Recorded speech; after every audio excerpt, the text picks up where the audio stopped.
Saudara, jarum jam terus berdetak menuju berakhirnya masa gencatan senjata antara Amerika Serikat dan Iran yang berakhir pada Rabu 22 April mendatang. Tapi tensi konflik antara keduanya justru makin memanas karena saling ngotot berebut Selat Hormuz. Trump kekeh saudara memblokade Selat Hormuz. Sementara Iran langsung balik merespons dengan kembali menutup Selat Hormuz. Tak berhenti di situ, Trump memperkeruh situasi dengan menyerang dan menyita secara paksa kapal kargo berbendera Iran di Teluk Oman pada Minggu 19 April lalu. Mungkinkah ada keajaiban damai di tengah situasi perang yang sengit ini?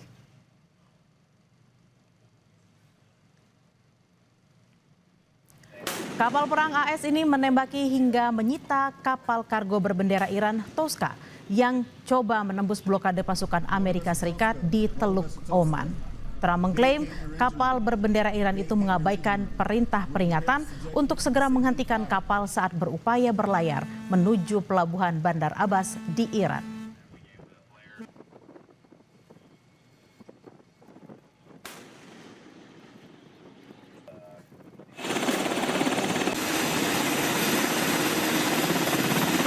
Ini merupakan rekaman yang dirilis oleh Departemen Perang Amerika Serikat di platform media sosial X pada Senin. Sejumlah helikopter dari USS Tripoli terlihat lepas landas saat dikerahkan oleh CENTCOM.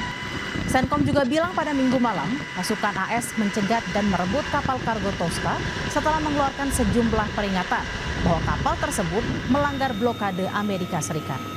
Setelah 6 jam tak mendapat respons, kapal USS Grange segera meminta kapal kargo Iran itu untuk mengevakuasi ruang mesin.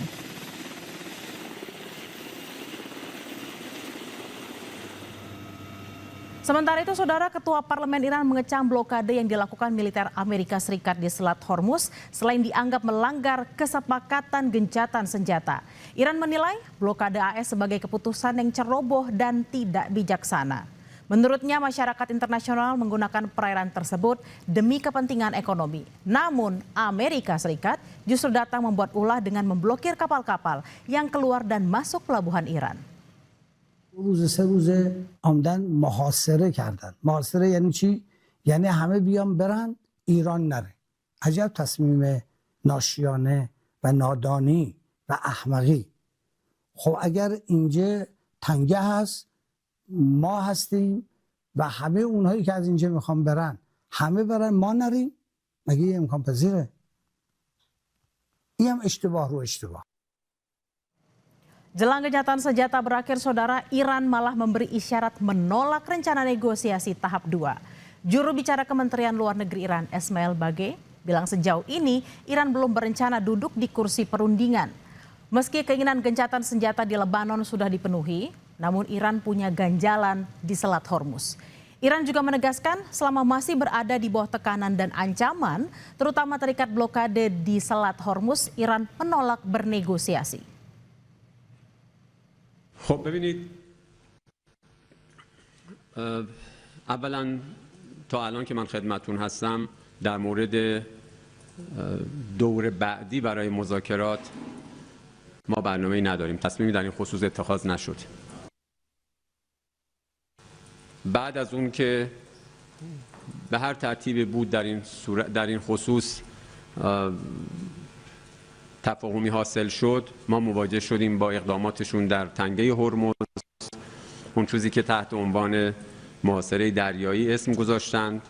همین ساعات اخیر شاهد بودید حمله به یک کشتی تجاری ایران صورت گرفت. اینها همش نقض صریح آتش بس تلقی میشه. Sementara itu, saudara, Presiden Trump mengklaim komunikasi dengan Iran berjalan baik. Bahkan ia mengklaim kesepakatan besar sudah sangat dekat. Meski Trump bilang pihak Teheran bersikap agak lancang. Trump merujuk pada perubahan sikap atau taktik Iran yang dianggap mencari celah dalam negosiasi. Talking about Iran later, we have very good conversations going on. It's working out very well. They got a little cute as they have been doing for 47 years. Nobody ever took them on. We took them on. They have no Navy. They have no Air Force. They have no leaders. They have no nothing. Actually, their leaders are. It is regime change. You call that enforced regime change, but we're talking to them. wanted to close up the strait again, you know, as they've been doing for years. Kita jangan lupa saudara, aktor dalam konflik ini bukan hanya Amerika Serikat dan Iran saja, tapi ada juga Israel.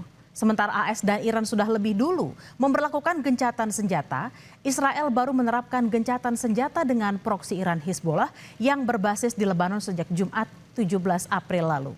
Gencatan senjata disepakati berlangsung selama 10 hari, namun nyatanya Israel terus menggempur Hizbollah di Lebanon. Menteri Pertahanan Israel menegaskan militer telah diinstruksikan untuk menggunakan kekuatan penuh di Lebanon meski ada kesepakatan gencatan senjata antara Israel dan Lebanon. Militer Israel juga diperintahkan untuk menyisir dan menghancurkan ranjau yang diduga dipasang untuk melukai tentara IDF. Militer Israel juga bertugas menghancurkan rumah-rumah di desa-desa dekat perbatasan yang berfungsi sebagai pos Hizbollah.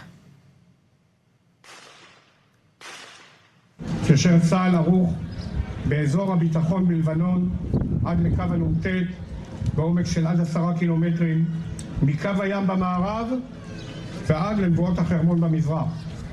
מהקו הזה אותו כבשו חיילינו הגיבורים מגן צה"ל על היישובים הישראליים מפני כל איום ישיר מפשיטה ומירי נ"ט וממשיך לפעול.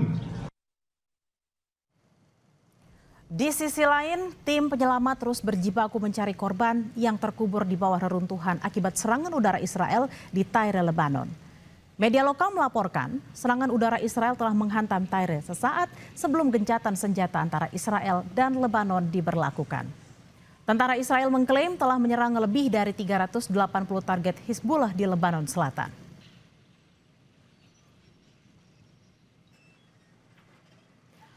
Selama gencatan senjata 2 pekan dengan Amerika Serikat, Iran secara terbuka menyerukan tuntutan ganti rugi akibat kerusakan perang. Pemerintah Iran pernah menyebut total kerugian perang yang ditanggung Iran mencapai 270 miliar dolar Amerika Serikat atau setara 4.625 triliun rupiah. Al Jazeera melaporkan 7.000 lebih orang tewas sejak Israel mulai menggempur Lebanon pada Maret lalu, saudara. Ketua Mahkamah Agung Iran bahkan menginstruksikan seluruh pejabat Iran untuk mengambil semua langkah yang diperlukan guna menjamin hak-hak rakyat Iran yang jadi korban serangan Amerika Serikat dan Israel. ایفای حق مردم چه در داخل کشور چه در خارج از کشور باید نهایت تلاش داشته باشیم. دادستان محترم کل کشور، معاون محترم امور بین الملل و دبیر حقوق بشر و همچنین رئیس مرکز وکلا و کارشناسان. Masa gencatan senjata yang kian mendekati batas akhir justru menunjukkan peluang damai lewat jalur diplomasi kian menipis. Perundingan yang sebelumnya digadang-gadang menjadi pintu damai kini tersendat bahkan terancam gagal. Setelah Iran menolak melanjutkan dialog dan menuding adanya pelanggaran dari pihak Amerika Serikat. Kompromi besar dari kedua pihak diperlukan untuk mencapai win-win solution dari konflik yang mulai berkepanjangan ini. Mata dunia menunggu siapa yang akan jadi ksatria berhati besar yang sedia mengakhiri konflik demi kepentingan warga dunia.